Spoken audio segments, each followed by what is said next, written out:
देखिए, हम लोग जितना भ्रम फैलाया जा रहा था एनडीए को लेकर, और मैंने इस बात को कहा था कि एनडीए में बहुत सहजता से, बहुत एमिकेबली सारी बातों का फैसला, निर्णय हो जाएगा। भले वो सीटों की संख्या की बात हो, सीटों के चयन की बात हो, प्रत्याशी तय करने की बात हो, समय रहते हर एक चीज एनडीए तमाम नेताओं, पांचों दलों के द्वारा तय कर ली गई। पर वहीं ताज्जुब इस बात का, और मुझे लगता है कि शायद ना के बराबर कोई और दूसरा ऐसा उदाहरण इससे पहले के किसी और चुनाव में होगा, जहां पे पहले चरण का नामांकन समाप्त हो जाता है और दूसरे गठबंधन के द्वारा सीटों की के चयन तो बहुत दूर की बात है, संख्या तक की घोषणा नहीं हो पाती है। ये दर्शाता है कि किस तरीके का सरफुटव्वल महागठबंधन के भीतर चल रहा है। अगर ये लोग संख्या तक तय नहीं कर पाए तो सीटों का चयन और प्रत्याशी का उतरना तो बहुत दूर की बात है। आज जिस तरीके से एक एक सीट पे दो दो, एक ही गठबंधन के दो दो घटक दलों के द्वारा नामांकन किया गया, कांग्रेस के सामने राजद, राजद के सामने कांग्रेस, इनके अलग दल के सामने लेफ्ट के सामने कांग्रेस, ये जिस तरीके से ये खिचड़ी पक रही है, ये अपने में दर्शाता है कि एक गठबंधन जो खुद इतना कंफ्यूज है, वो बिहार के विकास की बात करेगा? जो अपने गठबंधन को नहीं संभाल पा रहे, जो गठबंधन में तालमेल तय नहीं कर पा रहे, वो हमारे प्रदेश को संवारने की बात करते हैं। और वहीं दूसरी तरफ हम लोगों ने तो प्रचार भी शुरू कर दिया। हमारे गठबंधन के कई प्रत्याशियों का नामांकन, जितने पहले चरण के थे उन सबका नामांकन हो गया। दूसरे राज्यों से हमारे स्टार प्रचारक वो आके यहाँ पे चुनाव प्रचार उन्होंने शुरू कर दिया।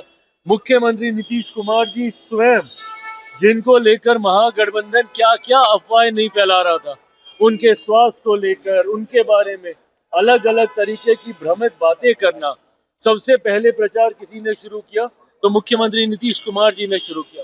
केंद्रीय गृह मंत्री आदरणीय अमित शाह जी स्वयं पिछले 3 दिनों से न सिर्फ चुनावी सभाएं कर रहे हैं, बल्कि प्रचार प्रसार की क्या रूपरेखा होगी उसको भी तय करने का कार्य कर रहे हैं। तो एक तरफ हम लोग का एनडीए गठबंधन जो इतनी एकजुटता के साथ मजबूती से चुनावी रण में उतर गया, वहीं एक कंफ्यूज गठबंधन है, महागठबंधन, जिनको अभी तक यही नहीं पता है कि कौन सी सीट से उनका कौन सा प्रत्याशी उतरेगा। इसीलिए विश्वास के साथ मैं कहता हूँ कि एक ऐतिहासिक जीत की ओर एनडीए गठबंधन अग्रसर हो रहा है, बड़ी जीत के साथ। 14 नवंबर को हम लोग सरकार बनाएंगे। अरे प्रभु, पहले टिकट तो दे दीजिए, रोजगार नौकरी तो बाद में दीजिएगा। जो टिकट नहीं दे पा रहे हैं, जो प्रत्याशियों का चयन नहीं कर पा रहे हैं, जो गठबंधन को सवार ही नहीं पा रहे हैं, गठबंधन की रूपरेखा तय ही नहीं कर पा रहे हैं, वो बात करेंगे कि हम बिहार में विकास देंगे, रोजगार देंगे। कैसे दीजिएगा भैया, जब आपकी सोच ही इतनी कंफ्यूज है, जब आपके गठबंधन में ही इतना विवाद है। आप मुझे बताइए किस मुंह से राजद और कांग्रेस के कार्यकर्ता एक दूसरे का सामना करेंगे? एक सीट पे एक दूसरे के आमने सामने लड़ रहे हैं और दूसरी सीट पे जाके साथ मिलकर प्रचार करेंगे। ऐसा कहीं होता है क्या? और ऊपर मान लीजिए एक दिन, 2 दिन के बाद या कुछ घंटों के बाद ऊपर नेता अगर आपस में मिल भी गए, तो क्या जमीन पे जो कार्यकर्ता आपके लिए लड़ता है वो मिल पाएगा क्या? एक दिन पहले किसी दूसरे के नामांकन की तैयारी कर रहा है, एक दिन के बाद किसी दूसरे का नामांकन करेगा।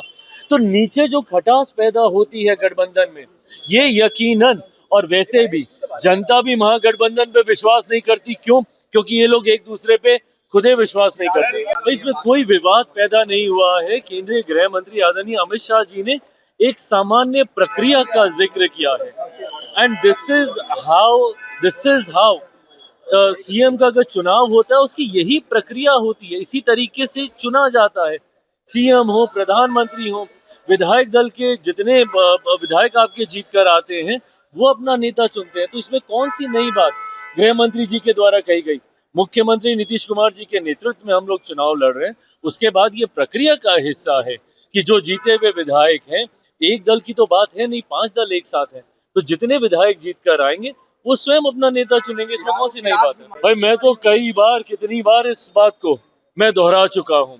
बट हाँ, जो प्रक्रिया है उसका भी सम्मान करने की जरूरत है। अरे मेरी नाराजगी मुझे भी रोज सुबह मीडिया चैनल से ही पता चलती थी कि मैं आज किस बात को लेकर नाराज हूँ। देखिए, मैंने हमेशा इस धर्म का मैंने पालन किया है कि जब तक पूरा नेगोशिएशन हो नहीं जाए तब तक कोई मतलब नहीं है मीडिया में आके बयानबाजी करने का। 4 दिन 5 दिन तक जो मैं सामने नहीं आया, मैं चाहता था कि संख्या के साथ साथ सीटों का चयन भी हो जाए, ताकि एक ही बार सारी बातें हम लोग मीडिया के सामने हम लोग रखें। जितनी अफवाह चल रही थी कि मेरी सीटें जेडीयू ने ले ली या जेडीयू की सीटें मैंने ले ली, ये सब बहुत पहले क्लियर हो गया था। मेरा जनता दल यूनाइटेड या किसी भी दूसरे घटक दल के साथ 1% का विवाद नहीं रहा। एक बार हम लोग को सीटों को लेकर बातचीत करने की जरूरत नहीं पड़ी है।